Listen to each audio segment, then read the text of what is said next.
ওনারা বলেছেন গণভোট বাতিল হলে জুলাই সনদের কোনো বৈধতা থাকবে কিনা। ভাইরা আমার, এখানে প্রতারণার ভাব। জুলাই সনদ থাকা না থাকার উপরে গণভোটের ভোট বাতিল হওয়া না হওয়া নির্ভর করে না। জুলাই সনদ নিজেই স্বতন্ত্র, স্বকীয় এবং কার্যকরী। জুলাই সনদ কার্যকর করতে পারবে এই পার্লামেন্ট। জুলাই সনদ কিভাবে কার্যকর হবে সেটাও জুলাই সনদের মধ্যেই বলে দেওয়া আছে। সুতরাং জুলাই সনদের সাথে গণভোটের বাতিল হওয়া না হওয়ার কোনো সম্পর্ক নাই। এটা আমরা পার্লামেন্টে সুস্পষ্টভাবে বলেছি। বিএনপি জুলাই সনদকে ধারণ করে হৃদয়ে, বিএনপি জুলাই সনদকে চেতনায় ধারণ করে।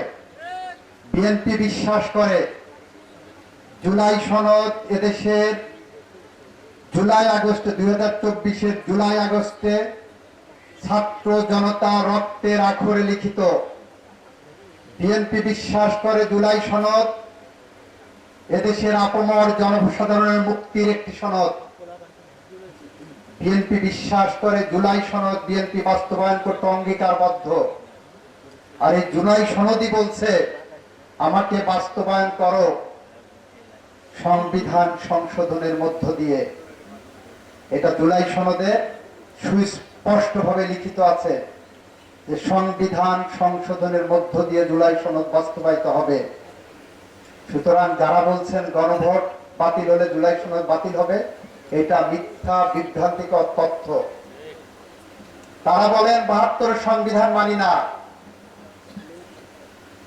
আমরা বলি 72-এর সংবিধান জুলাই সনদের অংশ এবং জুলাই সনদও 72-এর সংবিধানে ঢোকার অপেক্ষায় আছে। 72-এর সংবিধানের মধ্যে আমার দেশের লাখো শহীদের রক্তের ঋণ আছে, আমার দেশের লাখো মা বোনের সম্ভ্রমের ঋণ আছে, আমার দেশের বীর মুক্তিযোদ্ধাদের সে সময়ের বীরত্ব কথা ইতিহাস আছে আমার সংবিধানের মধ্য দিয়ে। বিগত 55 বছরে বাংলাদেশে যারা গণতন্ত্রের জন্য সংগ্রাম করেছেন, আইনের শাসনের জন্য সংগ্রাম করেছেন, ন্যায় বিচারের জন্য সংগ্রাম করেছেন, এই সংবিধানের মধ্যে তাদের ঋণ আছে। ঠিক একইভাবে যাদের রক্তের বিনিময়ে জুলাই সনদ এসেছে, সেই রক্তের আখরে লেখা হয়েছে জুলাই সনদের মধ্যে আমরা জুলাই সনদ বাস্তবায়ন করব সংবিধান সংশোধনের মধ্য দিয়ে। এখানে কোনো ইফস এন্ড বাটস নাই।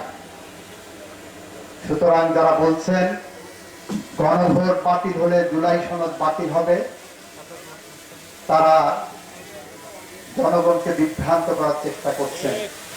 পার্লামেন্টে বিষয়টি আমরা ক্লিয়ার করেছি।